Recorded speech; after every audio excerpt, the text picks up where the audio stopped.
On Monday, Chicago Police Superintendent David Brown announced the department would deploy 1,200 additional officers over the 4th of July weekend to arrest teenagers found on so-called drug corners.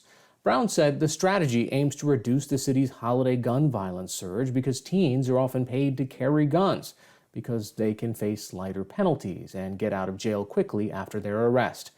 But an attorney who represents a coalition of community organizations helping to enforce mandatory changes to Chicago's police force says the plan is unconstitutional and contradicts the city's police reform efforts.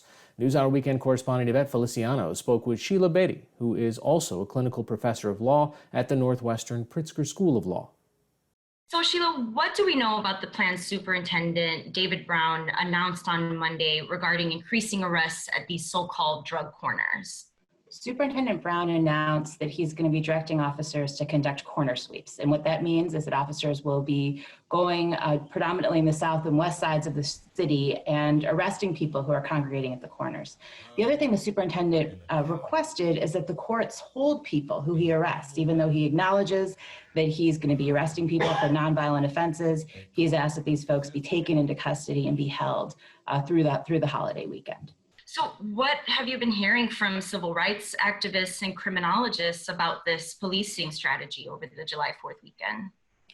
So there's really two main takeaways. Number one, the strategy of conducting these kinds of sweeps is unconstitutional, discriminatory. And number two, it's ineffective. It's not going to create safer communities in the city of Chicago. What data is there to support that strategies like these aren't effective? Well, one of the biggest data sets that we have is what's happened in New York City after the end of stop and frisk policing there. And what we found was that crime dropped considerably. There's also a good deal of research into this idea of procedural justice. And that is that when police officers break the law, when they are unaccountable, when they are lawless, that's reflected in the community. What do you say to arguments that apprehending those at the source of open-air gun markets is essential to ending gun violence right now? Yeah, well, we just don't have data that suggests that's what works. What we do know works are some of the interventions that we see happening in the streets of Chicago that are led by people most directly affected by gun violence. Interventions led by organizations like Good Kids, Mad City. These are young people, many of whom themselves have lost family members to gun violence, that are actively working to negotiate peace treaties with neighborhoods that may have conflict with each other.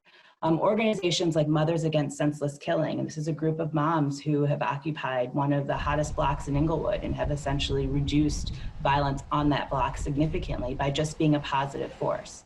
So it's those types of interventions that build on both the expertise of people who are most affected by gun violence and most affected by corrupt policing. That's what reduces violence in our communities. Of course, in 2017, we had the U.S. Department of Justice release a report which found that the Chicago Police Department was deficient in training and supervision and prone to excessive force, especially against people of color. What has police reform in Chicago looked like since that report was released? One of the things that resulted from the Department of Justice's findings is a consent decree. So the City of Chicago Police Department is currently operating under a federal court order. I, along with some other civil rights attorneys, represent a coalition of community-based organizations in the enforcement of that consent decree. And the consent decree overhauls the police department, everything from training to supervision, to use of force, to unbiased policing. It is, and consent decrees have been in other jurisdictions, really powerful tools for transforming police violence and holding police departments accountable.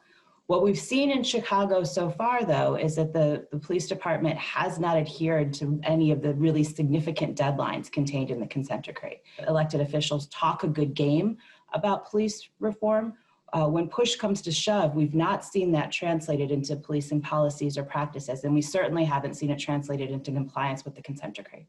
Sheila Betty, thank you so much for joining us. Thank you so much for having me.